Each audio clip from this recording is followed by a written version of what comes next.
Baik, kita masuk terkait dengan batasan masalah dalam penelitian akademik. Ini penting supaya dalam proses penelitian yang kita lakukan, khususnya dalam penyusunan proposal skripsi, itu batasan masalahnya jelas, fokus, dan tentunya juga dapat disetujui oleh dosen pembimbing. Nah, pertanyaannya, apa itu batasan masalah? Batasan masalah merupakan ruang lingkup penelitian yang dipersempit dari masalah umum menjadi cakupan yang lebih terarah dan dapat dikelola. Poin utamanya, batasan masalah itu adalah mempersempit cakupan supaya apa yang kita lakukan dalam proses penelitian itu terarah dan dapat dilakukan dalam proses penelitian. Fungsi utamanya menentukan secara jelas apa yang akan diteliti dan apa yang sengaja tidak dibahas dalam penelitian yang dilakukan. Dengan adanya batasan yang tepat, penelitian menjadi fokus, terarah, dan tidak melebar ke area yang tidak relevan. Lalu, mengapa batasan masalah ini penting? Yang pertama terkait dengan konsentrasi penelitian. Karena menghindari pembatasan yang terlalu luas, yang ini dampaknya itu penelitian yang dilakukan kehilangan fokus utama. Lalu yang kedua, petunjuk rumusan, memudahkan penyusunan rumusan masalah yang jelas dan terstruktur dengan baik. Lalu kedalaman analisis yang ketiga, dengan adanya batasan masalah tentu membantu peneliti menggali lebih dalam daripada hanya meluas atau breadth dan lebih ke depth. Intinya, analisis yang kita lakukan lebih dalam. Kenapa? Karena sempit, karena cakupannya sudah kita tentukan. Lalu yang terakhir, yang keempat adalah kesesuaian realitas. Menyesuaikan dengan waktu, kemampuan, dan data yang tersedia bagi mahasiswa. Ingat, skripsi yang paling baik adalah skripsi yang selesai. Artinya, kita menyesuaikan dengan waktu dan kemampuan. Jadi tidak serta-merta kita ingin bagus, tetapi akhirnya waktu yang dilakukan itu habis. Tidak sesuai dengan kesesuaian realitas.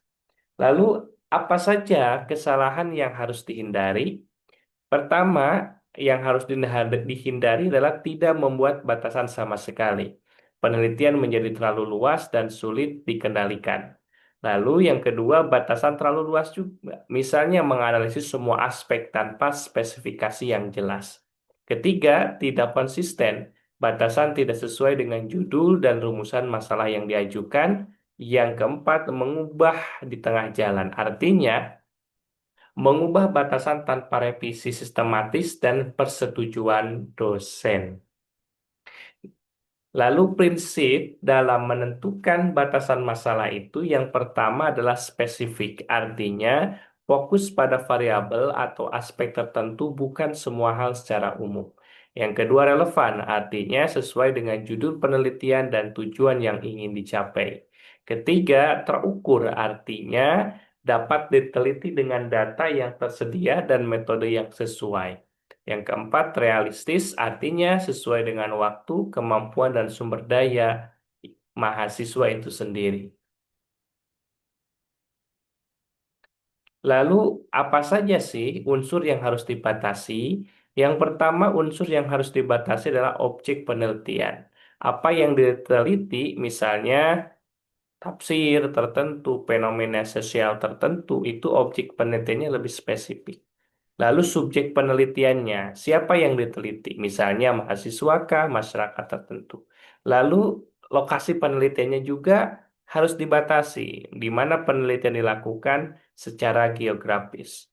Dari waktu penelitian, ini perlu dibatasi, periode data yang diambil, dan penelitian berlangsung. Yang kelima adalah variabel kajian, aspek tertentu yang dianalisis dalam penelitian. Nah, cara praktis menentukan batasan masalah itu kita lihat dulu dari tema besarnya. Nah, dari tema besar itu kita persempit menjadi masalah yang lebih spesifik dan terfokus. Selanjutnya, pilihlah satu sampai 2 variabel utama, jangan terlalu banyak variabel agar penilaian tetap terkendali. Tentukan lokasi dan waktunya jika memang penelitiannya hendak melakukan penelitian lapangan. Tentukan lokasinya yang lebih spesifik, waktunya itu yang spesifik. Sesuaikan dengan data, pastikan data yang dibutuhkan benar-benar dapat diakses. Dan yang terakhir, gunakan pertanyaan kritis, apa yang tidak saya teliti dan sejauh mana penelitian ini dibatasi. Contoh, misalnya kita ambil dalam penelitian tafsir. Nah, judul penelitian yang diangkat, analisis penafsiran ayat-ayat sabar dalam tafsir Al-Misbah. Karena kita fokus ke ayat yang ayat-ayat yang ada dalam Al-Quran terkait sabar dalam tafsir Al-Misbah, kita lihat dari fokus kajiannya. Penafsiran ayat sabar dalam Quran Surat Al-Baqarah saja bukan ayat lain. Ini berarti fokus. Kalau ini kan ayat secara global, ayat Al-Quran, ayat yang ada dalam Al-Quran.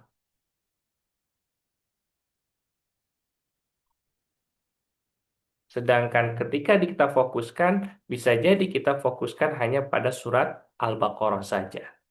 Atau misalnya dari aspek batasan sumbernya, tidak membahas tafsir dari kitab lain untuk menjaga fokus. Fokusnya apa? Menggunakan sumber utamanya itu tafsir Al-Misbah sebagai sumber utama analisis. Jadi pembahasannya fokus. Bisa dua tafsir, misalnya tafsir Al-Misbah dan tafsir Al-Azhar, atau bisa tiga tafsir. Tetapi itu menunjukkan sumber utamanya jelas. Lalu aspek analisis hanya pada aspek mana, makna dan relevansi kontekstual. Artinya ketika menganalisis makna sabar itu, analisisnya pun jelas. Aspeknya itu apa? Makna dan relevansi kontekstual. Lalu tips agar disetujui oleh dosen pembimbing, pertama, buat dengan jelas dan singkat, hindari penulisan yang bertele-tele, gunakan kalimat langsung dan mudah dipahami. Yang kedua, sinkron dengan judul. Pastikan batasan masalah selalu konsisten dengan judul dan rumusan masalah. Yang ketiga, diskusi sejak awal. Tentu di sini kita meminta masukan dari dosen pembimbing ketika menyusun batasan masalah. Dan keempat, tunjukkan fokus dan visibility, artinya yakinkan pada dosen pembimbing kita bahwasanya penelitian kita itu fokus dan dapat diselesaikan sesuai dengan waktu yang diharapkan. Nah, perlu diingat, batasan masalah yang baik adalah batasan yang memungkinkan penelitian yang dilakukan secara mendalam, fokus, dan dapat diselesaikan dalam waktu yang tersedia. Perlu langkahnya yang sebagaimana disampaikan, tentukan tema penelitian, persempit menjadi masalah spesifik, buat batasan yang jelas dan realistis, serta diskusikan dengan dosen pembimbing terkait dengan apa yang kita lakukan. Itu salah satu langkah cerdas kita untuk menetapkan batasan-batasan penelitian sehingga ketika masuk pada analisis itu kita fokus pada apa yang hendak dikaji dan dapat menyesuaikan dengan waktu yang telah ditetapkan.